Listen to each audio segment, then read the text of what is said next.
নমস্কার, আমি মল্লিকা। আমার হিস্ট্রি দিদি চ্যানেলের নতুন একটি অধ্যায় নিয়ে আজকে চলে এলাম। আজকে আমরা ডিসকাস করব দিল্লি সালতানেত পিরিয়ড নিয়ে এবং সেটার একদম শুরুটা। ঠিক আছে, তো দিল্লি সালতানেত পিরিয়ডটা শুরু হয়েছিল কুতুবুদ্দিন আইবককে দিয়ে। কুতুবুদ্দিন আইবকের ডাইনাস্টিটার নাম ছিল স্লেভ ডাইনাস্টি বা মামলুক ডাইনাস্টি। তো স্লেভ ডাইনাস্টিকে কিন্তু মামলুক ডাইনাস্টিও বলা হয়, এটা নোট করে রাখবে। তো এই কুতুবুদ্দিন আইবক কে ছিলেন? কুতুবুদ্দিন আইবক ছিলেন প্রথম জীবনে তাকে নিশাপুরের এক কাজী কাছে বিক্রি করে দেওয়া হয় অ্যাজ এ স্লেভ। তো সেখানে উনি ওনার ইন্টেলিজেন্সি দেখিয়েছিলেন এবং যথেষ্ট পারদর্শী ছিলেন বিভিন্ন ভাষাতে, বিশেষ করে আরবি এবং ফার্সি ভাষাতে উনি ভীষণ ফ্লুয়েন্ট ছিলেন। ঘোড়সওয়ারি তিনি ওখানেই ওই কাজীর কাছেই শিখেছিলেন। এরপরে ওই কাজী মারা গেলে তিনি আবার তাকে বিক্রি করে দেওয়া হয় মোহাম্মদ ঘুরির কাছে। এই মোহাম্মদ ঘুরির হাত ধরে তিনি কিন্তু ভারতবর্ষে আসেন। ভারতবর্ষে এসেছিলেন মোহাম্মদ ঘুরির হাত ধরে তিনি 1193-তে। এবং বলা বাহুল্য এই মোহাম্মদ ঘুরি নর্দার্ন ইন্ডিয়াতে যত রকমের কনকোয়েস্ট চালিয়েছিলেন তার কিন্তু পুরোটাই লিড করেছিলেন এই কুতুবুদ্দিন আইবক।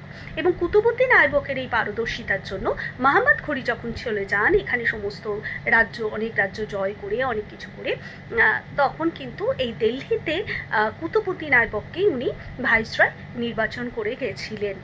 কুতুবুদ্দিন 1206-এ কুতুবুদ্দিন আইবক নিজেকে একজন স্বাধীন সুলতান হিসেবে ঘোষণা করলেন।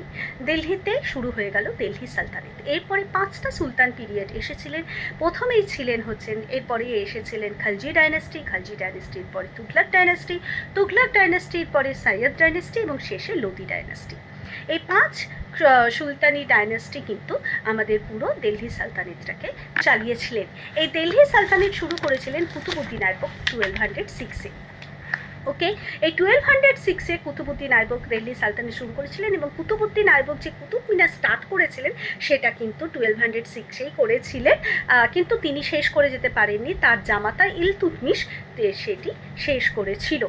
তিনি অনেক কিছু কুতুব মিনার ছাড়াও কুওয়াত উল ইসলাম মস্ক তিনি গঠন করেছিলেন এবং কুওয়াত উল ইসলাম মস্ক কিন্তু আরেকটি আমাদের স্থাপত্য ভাস্কর্যের নিদর্শন সুলতান পিরিয়ডের। এটা কিন্তু অবশ্যই নোট করে রাখবেন। 1210-এ উনি পোলো খেলার সময় ঘোড়া থেকে পড়ে যান এবং বাই অ্যাক্সিডেন্ট উনি মারা যান। ওকে, আজকে কিন্তু কুতুবুদ্দিন আইবকের গল্পটা এই পর্যন্তই থাকলো।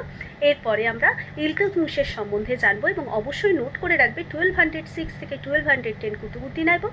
উনি 1206-এ রাজত্ব শুরু করেছিলেন, 1210-এ উনি মারা গিয়েছিলেন। কেমন লাগলো আজকের এপিসোডটা অবশ্যই জানিও।